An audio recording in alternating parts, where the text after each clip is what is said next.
Hello, c'est Lazy. Aujourd'hui on se retrouve pour une nouvelle vidéo, qui j'espère va vous plaire. Je vais vous réaliser un top 6 des meilleurs vélos qu'on peut retrouver selon moi en fin 2024, début 2025. Il y en aura pour tous les goûts. On va retrouver 4 fat bikes, un semi-fat bike et un VTT. Donc j'ai déjà réalisé des vidéos similaires par le passé. J'avais fait les pires trottinettes à ne jamais acheter. On était tombé sur des arnaques, sur des produits bas de gamme ou encore des produits défectueux. Ensuite, je vous avais réalisé le même type de vidéo, c'était les meilleures trottinettes qu'on pouvait retrouver sur le marché. Très récemment, je vous ai fait la vidéo les pires vélos à ne surtout pas acheter. C'était la même histoire, on a retrouvé des modèles défectueux, des marques avaient un SAV catastrophique. Et maintenant, je vais vous parler de tous les vélos que personnellement, je pourrais vous conseiller à 2000%.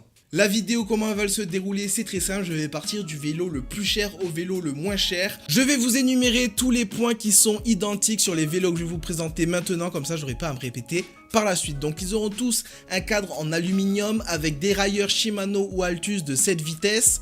On aura des vélos qui seront bridés à 25 km/h, libre à vous de les débrider, ils seront tous débridables et de laisser ou non la gâchette d'accélération. Donc libre à vous de rouler en toute légalité ou non, que ce soit sur chemin privé ou sur terrain public, ça me regarde pas. Et le dernier point primordial pour moi, c'est le SAV, donc toutes les marques que je vais présenter par la suite auront un très bon SAV. Pour ceux qui auraient raté ma vidéo des pires vélos à ne jamais acheter, il y avait par exemple la marque Sea Rusher, où niveau SAV c'est catastrophique. Quand on regarde leurs notes sur Trustpilot et tous les commentaires, ça fait vraiment peur. Moi-même j'avais eu une mauvaise expérience avec Sea Rusher. Allez, on est parti pour ce top 6.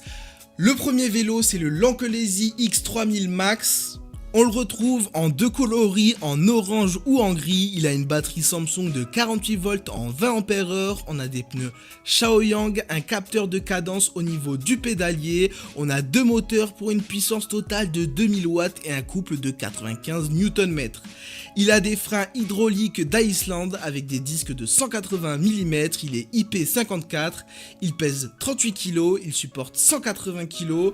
Il est destiné aux personnes mesurant entre 1m70 et 1m90. Vous l'aurez sûrement remarqué, mais il est pliable et niveau vitesse, on pourra aller maximum à 48 km/h avec une autonomie réelle d'environ 50 km. C'est le seul vélo que je n'ai pas reçu en test, donc l'autonomie que je vous ai donnée, c'est par rapport à la batterie et au type de puissance. J'ai l'habitude maintenant, je lui donne à peu près sur mon parcours que je fais, je pense 50 km. En termes de points forts, ce qui est top, c'est le mode double moteur pour monter les côtes, c'est incroyable. Il est accompagné de freins hydrauliques, c'est l'un des plus confortables avec ses doubles suspensions avant et arrière de qualité. Il a une batterie avec des cellules Samsung et il est pliable et super résistant. Ce type de vélo est parfait pour une utilisation en ville, sur les chemins forestiers, sur du sable ou de la neige, mais c'est très déconseillé de l'utiliser dans des descentes où on prendrait un DH ou encore pour effectuer des sauts ou l'utiliser comme une motocross. C'est très mauvais et ça tuera ce type de vélo. Mais il y a le youtubeur Pierre Soriot qui a amené plusieurs vélos de ce type dans ses tests de vélos DH, donc des descentes de fous furieux, des sauts de malades, etc. Et le Lankelesi X3000 Max, c'est le seul qui a résisté et qui n'est pas mort après ses tests. Niveau solidité, jusqu'à présent, on n'a pas vu mieux. Maintenant, il est loin d'être parfait. Le premier point faible, c'est qu'il a des garde-boue beaucoup trop minimalistes, il a une selle trop ferme et un contacteur de clé positionné sous le cadre. Et son dernier point faible, c'est son prix, on le retrouve à 2145 €. Au moment où je vais publier la vidéo, ce sera la période du Black Friday, donc n'hésitez pas à aller regarder les prix, sûrement que on aura quelques promotions. À la 5e position, on va retrouver un vélo assez similaire mais beaucoup moins cher, c'est le Vacol C20 Max. En termes de coloris, on a du gris, il a une batterie Samsung 48 volts en 20 Ah avec des pneus CST. Sur le pédalier, on aura un capteur de cadence ou un capteur de couple, ce sera au choix au moment de la commande. On a deux moteurs pour une puissance totale de 1500 watts et un couple de 85 Nm. On a des freins hydrauliques K-tête avec des plaquettes de scooter avec des disques en 180 mm, en double épaisseur, il est IP65, il pèse 37 kg, il supporte 150 kg, il est destiné aux personnes mesurant entre 1m60 et 1m90.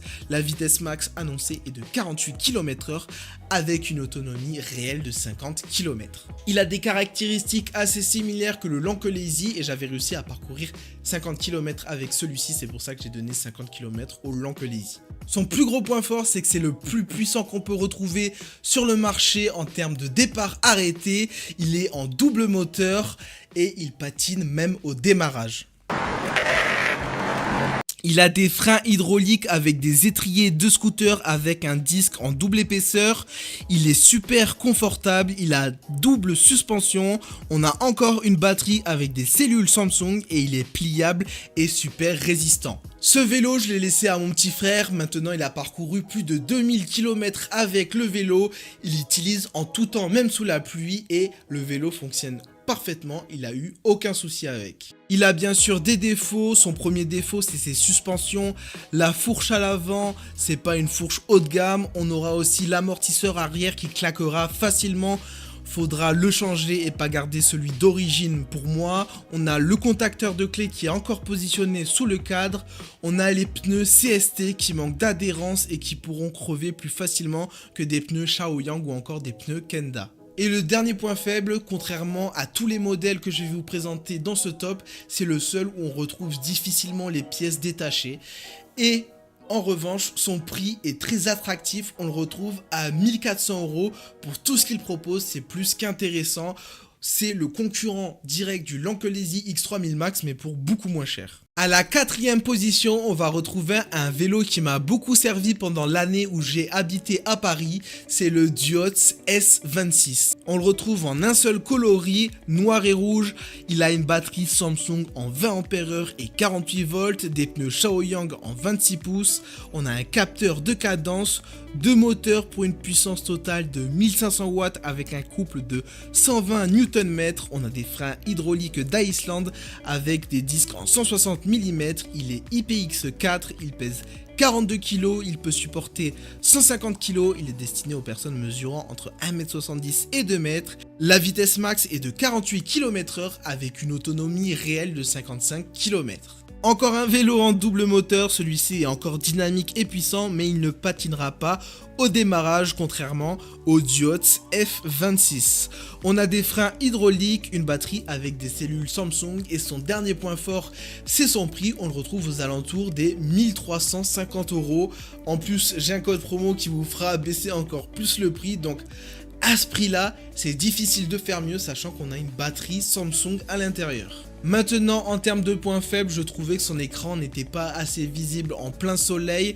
On avait les suspensions, surtout celle arrière, qui n'était pas top. Elle était assez rigide, donc pareil, je vous conseillerais de la changer si vous souhaitez vous le procurer. À une cinquantaine d'euros, on peut avoir des bonnes suspensions arrière. Et son dernier point faible, c'est ses garde-boue. Ils sont beaucoup trop minimalistes. Maintenant, on va enchaîner avec la 3e position. C'est le grand frère du Ngwe M20, c'est le Ngwe M1. Alors c'est un vélo qui n'est pas sorti à l'heure où je vous parle, mais en gros ça va être le même vélo que le Ngwe M20, mais cette fois-ci amélioré. On aura une meilleure selle, en plus elle sera en biplace, on aura des freins hydrauliques. Là, c'est vrai que sur le papier ça donne envie. Du coup vous l'aurez compris, mais on se retrouve avec un vélo en biplace avec des cale-pieds à l'arrière, des freins hydrauliques avec des disques en 160 mm, on a un coloris en noir ou en jaune, il est disponible en deux versions, soit en monobatterie 15 Ah et 48 volts, ou on a le mode double batterie, toujours en 48 volts mais avec 28 Ah au total. On a deux pneus route en 20 pouces par 4 de large. On a un capteur de cadence, on a un moteur de 250 watts avec un couple de 65 Nm. Bon, on connaît Ngwe, en général, quand ils annoncent un moteur de 250 watts, en réalité, sous le capot, on a du 750 watts. Je prends pas trop de risques à dire ça, mais je vous invite quand même à vérifier quand il y aura des vidéos de test qui seront sorties sur YouTube. Il est IP2, il pèse 43 kg, il supporte 150 kg, il est destiné aux personnes mesurant entre 1m60 et 1m90, il a une vitesse max de 45 km, une autonomie réelle de plus de 80 km en double batterie. La puissance du moteur et l'autonomie, je me suis référé au Ngwe M20 qui dispose des mêmes caractéristiques. Maintenant, je vais enchaîner avec tous les points faibles et tous les points forts. Son plus gros point fort, c'est son autonomie en double batterie. Il a un siège spacieux biplace qui a l'air confortable. Il est full suspendu et il a des freins hydrauliques. Maintenant, son moteur est très limité pour 2 personnes. On est à 65 Nm. On a le même moteur que le Ngwe M20 en termes de couple, donc pour 2 personnes sur du plat, ça fera l'affaire. Maintenant en montée, s'il y a 2 gros gabarits, le vélo ça va être compliqué pour lui. Si vous êtes avec votre copine à l'arrière, il n'y aura aucun problème si elle est légère, mais ouais 65 Nm quand même, ça reste limité je trouve pour 2 personnes. On n'a pas de porte-bagages, on a le siège qui n'est pas réglable en hauteur ni le guidon. Donc en général, ce type de vélo, quand vous atteignez les 1,85 m, il faudra faire plus usage de la gâchette d'accélération que pédaler. Ça deviendra inconfortable. Ce qui est top en revanche, c'est son prix. Sur le papier, il est meilleur que le Ngwe M20 et pourtant, il est exactement au même prix. On le retrouve à 1 299 €. Pour la deuxième position, j'ai sélectionné un vélo qui quitte le monde du fat bike selon moi. On est sur du semi-fat bike avec des pneus en 3 pouces de large. C'est le OneSport OT16-2 et en plus, c'est le premier vélo de ce top qui passe en dessous de la barre des 1 000 €. Donc là, c'est vraiment intéressant. C'est le premier vélo mixte avec un cadran U qui conviendra parfaitement à des femmes.